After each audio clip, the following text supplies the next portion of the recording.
Hello, everybody, and welcome to another action-packed episode of The Good, the Bad, and the Ugly, where me and Glenn review the Attitude Era. I'm your host, Brent Piles, and with me, as always, I already said his name. He is the Barroom Brawling, Disco Dancing, Dynamite Stretching, Intercontinental Playboy. Folks, he's at G Wrestling Night, Glenn Abbott. Glenn, how are you?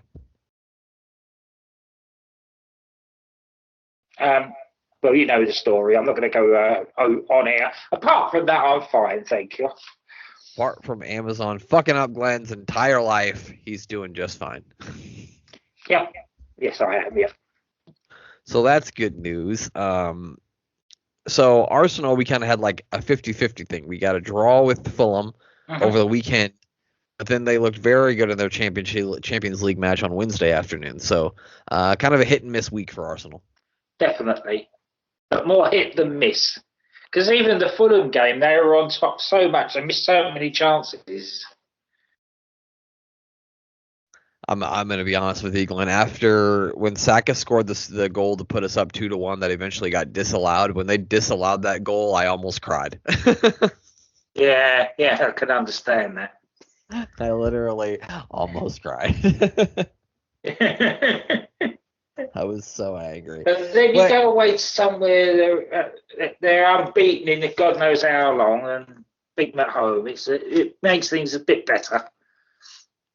Yeah, that's true. But then they won 3-0 in their Champions League match on Wednesday, which was fun.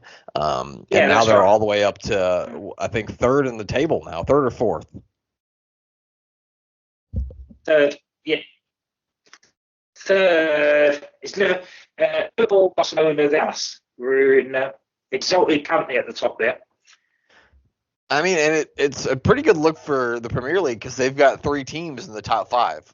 Because Villa's at number 5 too, so really good look for the Premier League to have, in top 5. Yeah. It's City that's letting them down. Sorry. Yeah, City's the only one. Let's look here. City is currently 22 in the in the table, just outside of the get out of here zone. So that's it. Madrid's way down there at 22, which is interesting. Yeah. I'll be honest though, the Madrid thing doesn't surprise me as much as I think maybe it surprised other people, because I figured it was going to take a little bit of time for them to figure the whole system out with Mbappe coming in. So I'm not really surprised that they're struggling a little bit, especially in the Champions League. No, that's right. And so many teams have got Mbappe's number anyway. That's true. And then he finally scores a goal on Tuesday, and then he leaves with an injury. So now they're saying that he probably won't be back for the remainder of 2024, which I realize that's only a couple of weeks, but still. He'll probably do a favor, though. Yeah, definitely. And we got a big run of games coming up. I don't believe we have an international break for a little while here. So we've got a run of games coming. We got 2 games coming up against Crystal Palace, one in the League Cup, and then one in the league, which I always find it funny that you have to play the same team like twice within 4 days. It's just how the draw goes. Yeah. But yeah, so interesting times. We'll see what happens. I mean, we've had a lot of injuries, especially in the back line, but I thought Miles Lewis-Scally, especially in the first half, he lost a little bit of steam in the second half, which I think is going to be expected from an 18-year-old. You know what I mean? He doesn't really have that sort of fitness level yet. But the first half, I thought he played great. I mean, he was the sole purpose why the first goal even happened, because he did a good challenge and then got the ball into the middle to Jesus, who got it over to Saka. So I was really impressed with Miles Lewis-Scally. Yeah, I think a lot of people were looking at what the comments were on him. It makes you feel better, because you know that you've got that back line secured, even if you do have 4 or 5 injuries across, and you can still see the 18-year-old out there, and he's going to be just fine. So and you say that Gabby's back at the weekend, hopefully. They said, I read that, or Ateta said in his press conference this morning, that Gabby did participate in training today, and he is up for selection tomorrow against Everton. I wouldn't be upset if they left him out, but at the same time, I always like to have Gabby out there. I just feel like when we don't have Gabby out there, we're not as dangerous on corners without Gabby. That's right, and it's that extra that sort of telepathy between him and Saliba at the back as well that he don't get. Yeah, definitely. I mean, I know maybe I'll get an argument from someone on this, but I know those are the two. I mean, when you talk about tandem center halves in the Premier League, for me, I don't think it gets any better than Saliba and Gabriel. I know somebody might disagree with that, but for me, I can't see it. Yeah, it's no coincidence that Raya got the Golden Gloves last season with the way those two play. Yeah, which I saw someone asking like who would, if you had to pick someone who's your most player that, you know, underrated player that's doing the best this season, and I thought if you went with someone who's underrated, who people didn't expect a lot out of, and I know Raya won the Golden Glove last year, but like you said, I think most of the people chalk that up to how good his defense in front of him was, and I think that Raya has really proven his worth this year. So if I had to pick somebody who's like underrated, he'd be the guy that I would pick, because I really think he's top 3 in the Premier League. He's got to be best in the world at the moment with some of the saves that he makes. Yeah, totally unbelievable. Some of the stops he makes. He's like, and he's good at distributing the ball as well, which. That's exactly what I was just going to say. He's the modern goalkeeper. Not only can he make saves, but he also can play well with his feet too. So big up to David Raya. I know we weren't big on him last year. We were hoping that Rambo would come back, but he's really proven his worth this year and proven that we were wrong. So, and I don't mind to be proven wrong every now and then. No, I don't either, especially when it's one of our players. Exactly. I only like to be proven wrong when I say sell that guy, and then they sell him and he's good, and that hasn't happened for us yet. So no.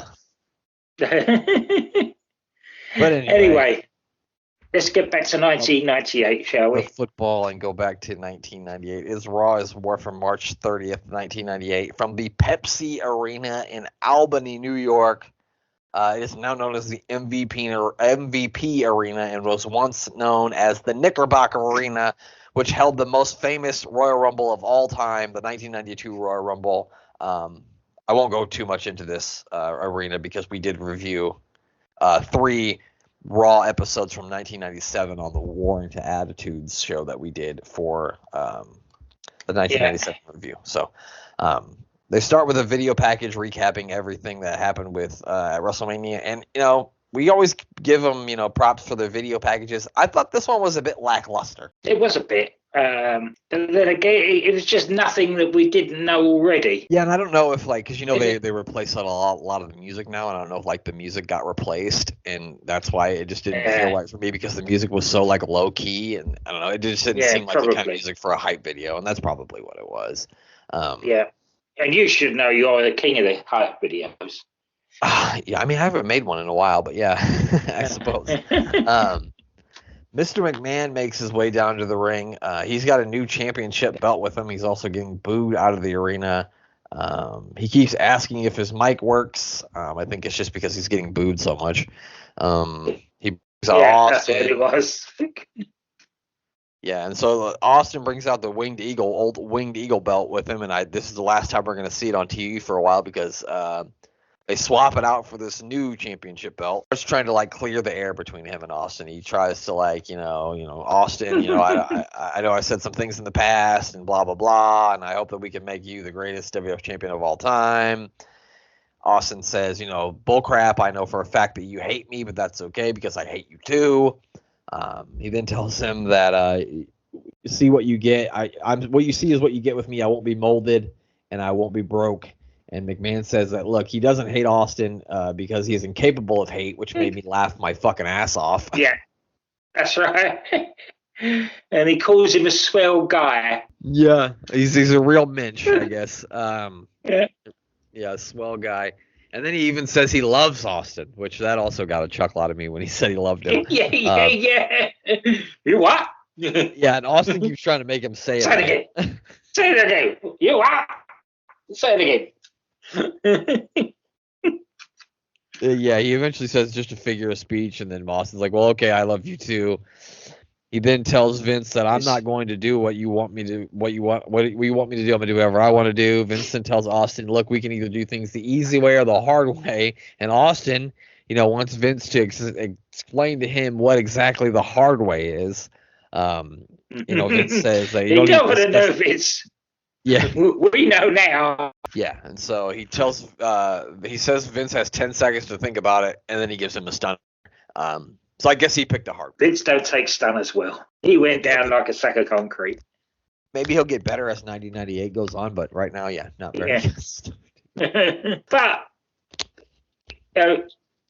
it's one of those moments that make people remember this show, but not for the wrestling, which sums it up, really. I mean, we can end the show now because Glenn summed up this entire show. It was about everything but wrestling because there is not a single. There's wrestling matches on here, but none of them are good. Not one. No.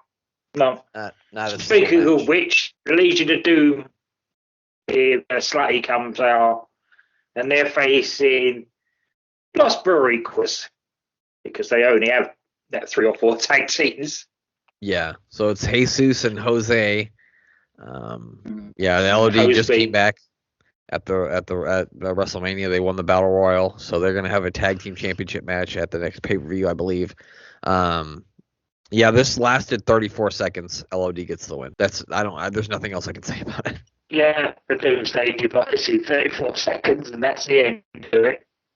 No, that's it. The full table is don't settle in too much because this is going to be a short episode.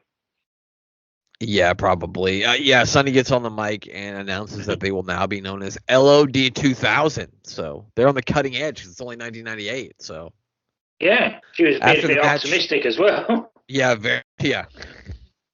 the definition of optimistic. After the match, they show Kevin Kelly in the back, and he's in like the security office. He says he overheard Vince McMahon calling the police, saying he wants to press charges, and he doesn't care how many cops it takes. He wants Austin to be arrested now. And then after the commercial, they come back and show Kevin again, who said he spoke to Steve Austin, who says he ain't going anywhere, and he also states that Vince McMahon doesn't have the balls to have him arrested. They could have ended it there because the next matchup is just as if you couldn't get it any better. It's Kurgan versus Chains. Yeah, poor old Chains. He's like the whipping boy of the DOA, isn't he? He is. Yeah, everybody's good at it. And he's a big guy as well. He's not a small guy. He wasn't that much. He shows he wasn't that much smaller than Kurgan, but Kurgan just weren't going to sell anything. He's probably longing for the days that he was the fake Undertaker. Yeah. Yeah, so this match goes 2 minutes, 14 seconds. Kurgan wins with a claw, and that's about all I can say. But after the match, Kurgan takes Chains back up the ramp by his face. It's about 2 minutes in the claw, isn't it? Yeah, I mean, it wasn't. If I had to give this match a star rating, it would be -8 stars.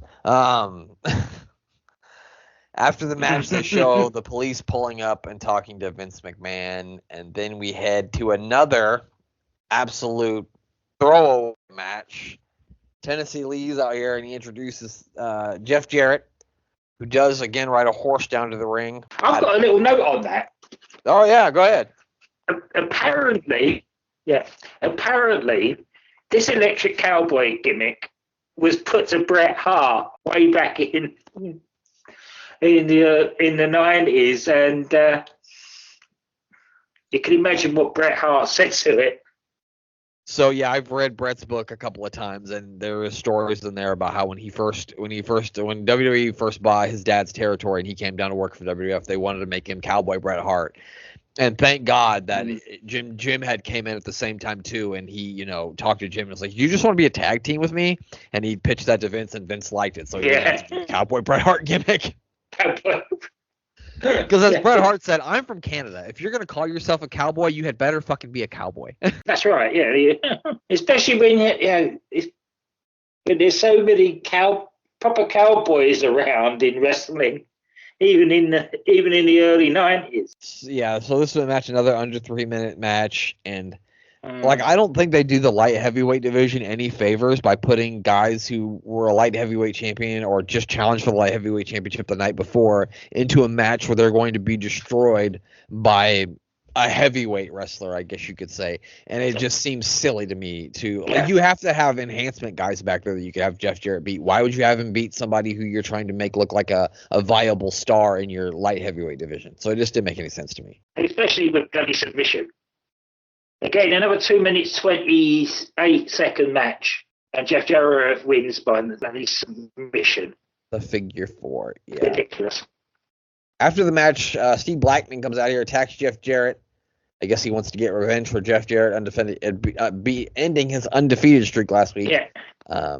So I guess that's the next feud for Jeff Jarrett. It's going to be old Stevie Blackman. We then go to the back, and we see Austin being dragged out of the building by the police as he's yelling at Vince McMahon. He even shoulder checks Vince McMahon into some lockers, which I think that would further your assault charge. Yeah, so then we actually get the cops. Yeah, and also Glenn, that didn't look like any cop car that I'd ever been in the back of. That was way too comfy. Yeah. I've never been in the back of an American one, but I can imagine that they're not built for comfort. No, they're fucking plastic, and if you're really tall, you have to sit with your legs sideways because you don't fucking fit in there. So, yes, people, I've been in the back of a cop car a few times. Anyway, Vince McMahon then comes down to the ring to give an explanation on why he had Austin arrested. He says maybe Austin needs a 24-hour cool-off period. He then says he didn't want to do that, but Austin gave him no choice. He made Vince do it, and then he leaves the ring to a chorus of boos. They're still trying to make him digging himself a bigger heel hole. Yeah, I think which was a good thing in the end. I think you're right.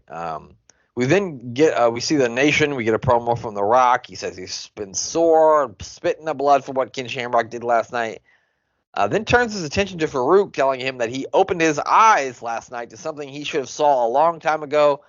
He tells Faarooq that he's grateful for him, and he's the reason why the Rock joined the Nation, and the reason why The Rock is still the Intercontinental Champion today.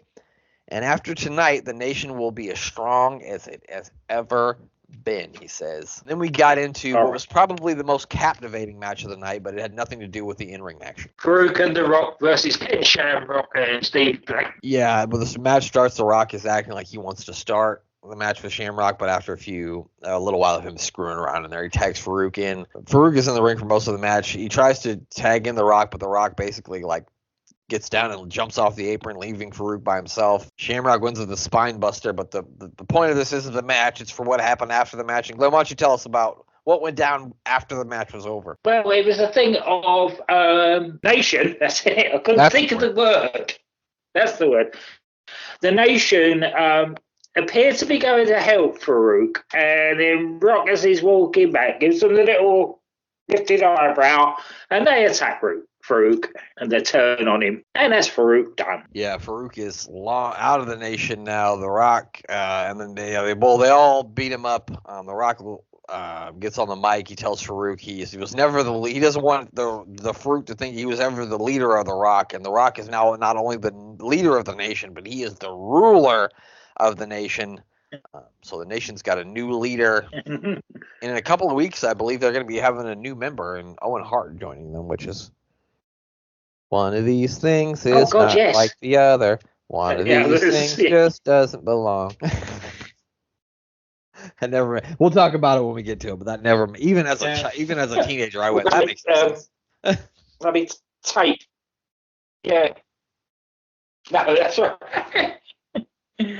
And then this is so really the two best parts of the show are kind of like back to back here, because this is the part where Triple H and Hunter come down to the ring. They got some big news. There may be a rift in DX.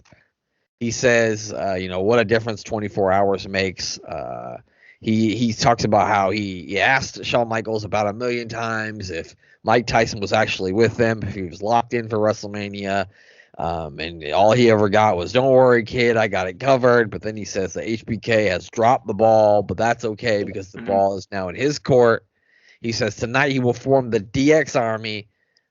He says for the first, when you want to do something when you want to start an army, you look to your buddies, you look to your friends, you look to the clique, And then the artist formerly known as the 1-2-3 Kid, or 6 from the NWO, makes his way down to the ring.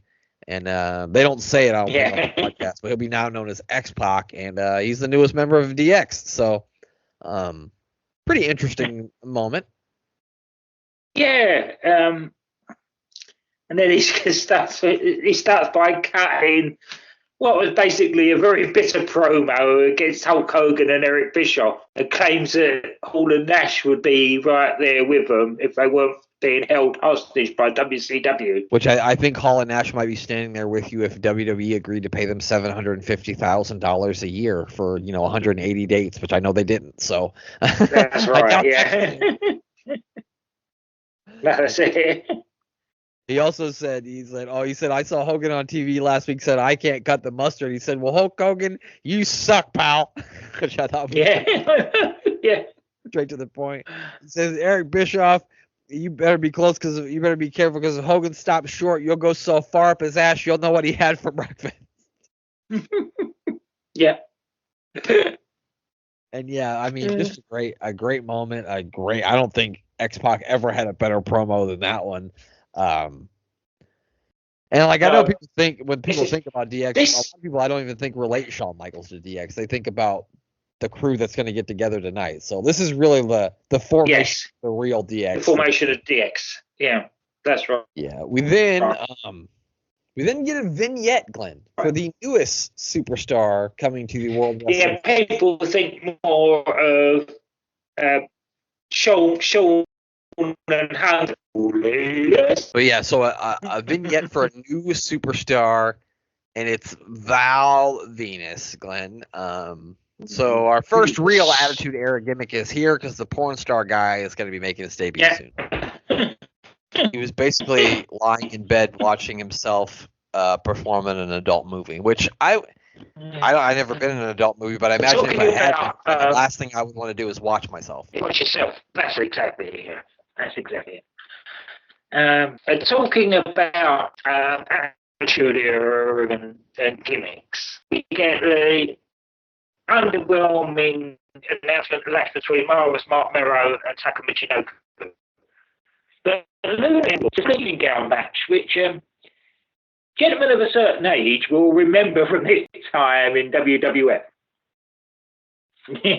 Now, this will be the first ever evening gown match. Yeah, at Unforgiven in your house. I'm going to go ahead and tell everybody right now. I'm going to make a general statement.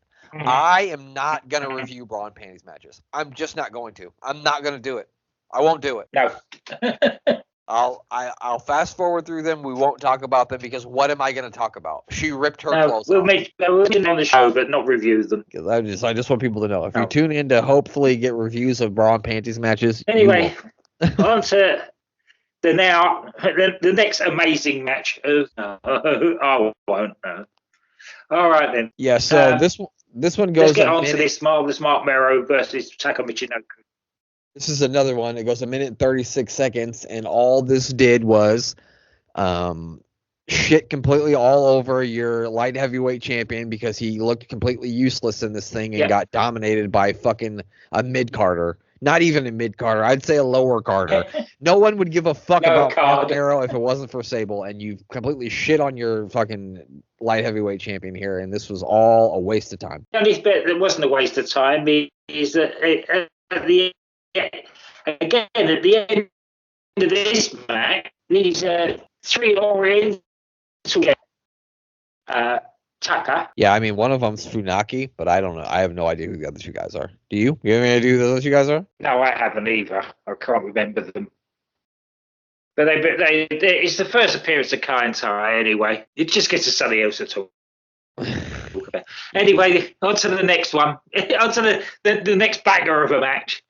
The new Midnight Express versus the Headbangers. Yeah, and this. Who remembers that the Headbangers were the NWA World Champions at this time? Not fucking me. Or if I did remember, I kept trying to forget. Jim Cornette also brings out Dan the Beast Severin too, who is apparently the NWA World Champion at this point. Another match that was under 5 minutes. The fans didn't care about it. I didn't care about Has it. I his didn't care about mind it. out. The new Midnight one. Move on. New Midnight wins. They're the NWA World Tag Team Champions now. After the match, Dan Severn gets in the ring, starts beating up the headbangers. I really hope that this is the last NWA World Tag Team match I have to watch on Monday Night Raw. After the match, they have Austin on the phone, who says he used just one phone call from jail to call in. He says giving someone a Stone Cold Stunner isn't punishable by death, and that Vince's ass belongs to him. And Vince McMahon is going to find out just how pissed Steve Austin is, and next Monday night is not going to be a good night for Vince McMahon. Oh, that's something to look forward to there. Yeah, definitely. And then we go. And then they're showing the officials are setting up the steel cage. Then we get Paul Bearer, and they've got to waste some time with that because they're still building them from scratch. Yeah, it's like a Lego set. So we get Kane and Paul Bearer out. They're cutting a promo on the Undertaker for the match at Unforgiven. Yeah, basically. I remember that wasn't a bad match actually. That one. Well, he challenges him to the first ever Inferno match because Paul says he had a dream. He was awoken at 2 a.m. with a dream where he saw the ring surrounded by fire, and in the ring he saw Kane standing alone, and then he challenges the Undertaker to step into his dream and step into the ring of fire and face his brother one more time. So the person to set their other brother on fire at Unforgiven is going to be the winner of the match. And yeah, for what I remember, I think it's a pretty good match too, but I guess we're going to find out on it. Yeah. And then we get to the main event of the evening. We should let you know that they did a total dusty finish at WrestleMania 14. So Cactus Jack and Chainsaw Charlie are not the tag team champions because, as you know, they threw the New Age Outlaws into the dumpster in the back, not in the dumpster in the arena. So it was the wrong dumpster. So therefore, they didn't actually win. So this match is for the undisputed. This is how can you go to all that trouble spending 10 minutes to build a cage to have a 4-minute match? I had high hopes because I knew that this took place on this Raw, but I never actually watched it. I had high hopes that it would actually be good, and it was good, but they didn't give it any time. Yeah. It was like you said, a waste to put the cage up for this. Yeah, it was a waste of time. It wasn't a bad match, and the ending was fine, but it just... And of course, it's setting up DX. Triple H and the Kid come out, batter Jack, as he likes to be battered by chairs. Yeah. They hit him with the chairs. He was trying to climb out of the cage, and then they got in there and kind of laid waste to them. Yes. Again, it's like everything in this show is going to go down in history as the sparking of so many stories down the line of the Attitude Era. Mm-hmm. But the show itself is not good. No, it wasn't good. It's also weird, like, because you remember things differently from, like, when you were younger to now. Because I remember this show watching it when I was a child, and I distinctly, if you would have asked me before we watched it what opened this show, I would have said Triple H coming out and introducing X-Pac as the newest member of DX. But that didn't happen until the start of the second hour. And I don't know why, but inside my mind, Occam's Razor, Sinbad was in the Genie movie even though he wasn't. I thought for sure that opened the show, which it probably should have. But it didn't open the show. It was the opening of the second hour. So because Vince wanted to open the show. Yeah, I guess that makes sense too. So yeah, they do a spike pile driver to Cactus Jack for the 3 count. They win the tag team titles again. After the match, obviously they beat up everybody. They beat up Jack and Chainsaw Charlie, and the show goes off the air with them celebrating in the ring while Jack and Funk are down. So that is the end of this episode of Raw. Not like you basically summed it up. It had a couple of good memorable moments, but not very good show. So yeah, let's look at the television ratings, Glenn. For the WWE is getting closer, but they're not quite there yet. Nitro did a 4.18 rating, and Raw only did a 3.78. But I can tell you that things will be turning around for the World Wrestling Federation very soon. Glenn, do you want to hear some of the matches that we missed because we watched Raw instead? Oh, God, yes, please. High Voltage, Kenny Chaos and Robbie Rage wrestled Mike Enos and Wayne Bloom to a no contest. I believe that's Mike Enos and Wayne Bloom were the Beverly Brothers, if I'm not mistaken. Yes, yeah, they were. I have no information on High Voltage. Saturn defeated Fit Finley. Chris Jericho defeated Marty Jannetty to retain the WCW Cruiserweight Championship. Prince Iakea defeated Glacier. Juventud Guerrera defeated El Dandy. Buff Bagwell and Raven wrestled to a no contest. Conan defeated Disco Inferno. Jim Neidhart defeated Kurt Hennig by DQ. Booker T wrestled Chris Benoit to a time limit draw. Psychosis and Ultimo Dragon ended in a no contest. Bill Goldberg defeated Ray Traylor.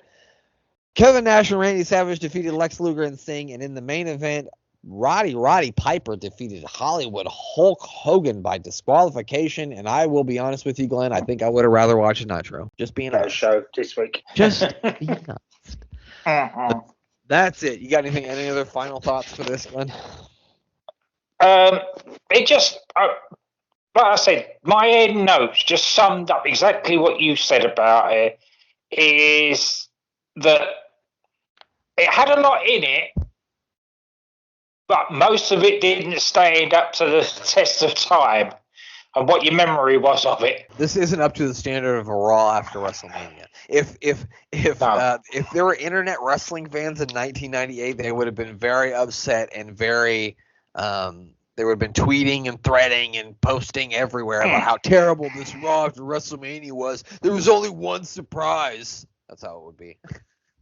And ironically, they're the same ones that are wanting the Attitude Era back. Is someone listen to this show, Glenn? Yeah. Well, that's it. Anyway, Glenn, who do you want to plug before we get out of here?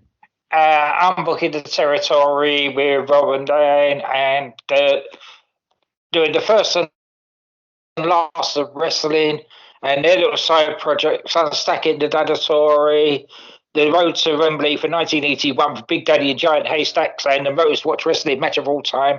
They're in the middle of doing Gator Golf Series 3 at the moment, where they put the Gator Golf clubs away, and Sammy Guevara's hijacked the title belt, and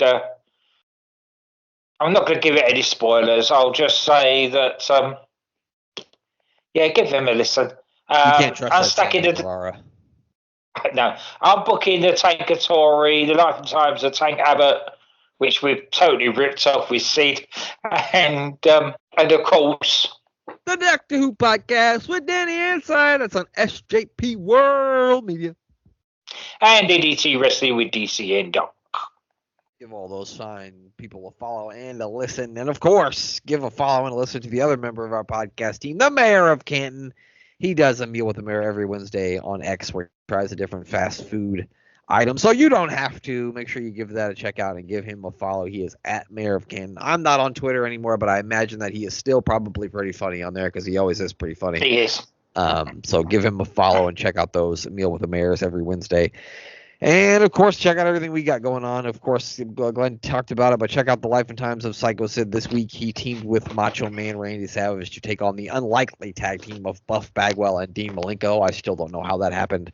And then he beat up the unfortunate Scott Putski, who does not look like an Oompa Loompa in 1999 as much as he did in 1997. And, yeah, we also have... yeah. Got assassinated finish with him. Yeah. We also have an episode of the show we do every Tuesday. Well, we recorded on Tuesday night with the Mayor. We were watching an episode, Saturday night's main event. I had a schedule to watch the third ever Saturday night's main event, but Peacock was not fucking working with me. And you'll hear it during the episode. I was very, very frustrated, yelling and screaming and ranting and raving because it's not working. And so we watched a different one where I think it was Hulk Hogan versus Bob Orton, right? That was what we watched? I don't know. Check it out. Listen. Yeah. It'll be out on Sunday. That is it. That is all. I got nothing else to say. Glenn only has to say one word, 2 syllables. Well, it's more than 2 syllables. Just say it, Glenn. Say goodbye. Goodbye.